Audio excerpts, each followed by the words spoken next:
In my libertarian fantasy world, it's pretty simple. We phase out all these programs. I mean, I don't want to pull the rug out from under people who are retired now or older workers who don't have time to change their behavior. So yes, by all means, fulfill the obligations and promises you made to people. But in my radical libertarian world, we would go back to where we were back in the 1800s with no income tax, no social welfare state. I think our economy grew faster, gave more opportunity to people. So that's my fantasy. Now let's go to Washington, where the idea, the very notion of doing something good is an incredible uphill climb, because you're basically dealing with politicians that thrive on setting people against each other, dividing populations into who's paying and who's getting, and it's just a very, very corrupt system. What can we possibly do to at least move in the right direction, given what are called the public choice incentives of politicians to always want more power in Washington, more money in Washington? They want to divide us in order to get the maximum number of votes. Well, we have had in Washington fairly serious legislation to take the three big entitlement programs, Social Security, Medicare, and Medicaid, and reform the three of them in different ways. With Social Security, it's pretty simple. Just like Australia and Chile and many other countries have done, you shift from a pay-as-you-go tax and transfer system to a system of individual savings, where instead of paying payroll taxes into a government system for a 40-year, 45-year working lifetime, you put your own money in your own retirement account, and then you have a big nest egg when you retire.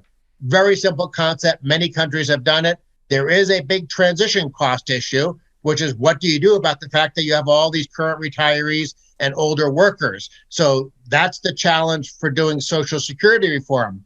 Medicaid reform, and Medicaid, for your listeners, that's the government's healthcare program for poor people.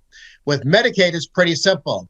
Learn from the success of welfare reform in the 1990s, take all that Medicaid money, all the rules, all the regulations, all the red tape, get rid of it all, just block grant the money to the states and say, here's the money that we were sending to you through this convoluted, complex Byzantine system.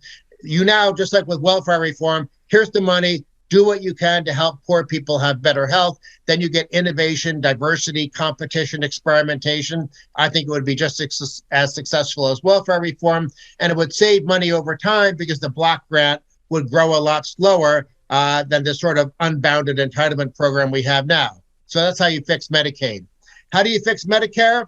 And by the way, Medicare is the government's healthcare program for old people. So Medicaid for poor people, Medicare for old people. With Medicare, all you simply do is you learn from the success of the federal government's own employee healthcare system.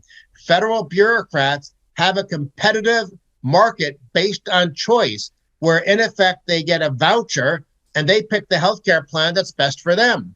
So what we would do is just apply that same model to for old people, and they would have the ability to choose from any number of approved plans, and they would in effect get this voucher every year and pick the health plan that works best for them. And the voucher would increase slower than the unbounded entitlement program we have now. So all these reforms would save taxpayers money in the long run, but that's almost a secondary benefit.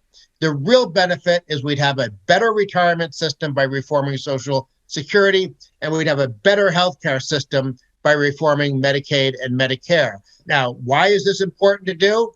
Because right now, the United States is on a path to become Greece, to become Italy. We're not as far down the path as they are, but already these programs are enormously expensive.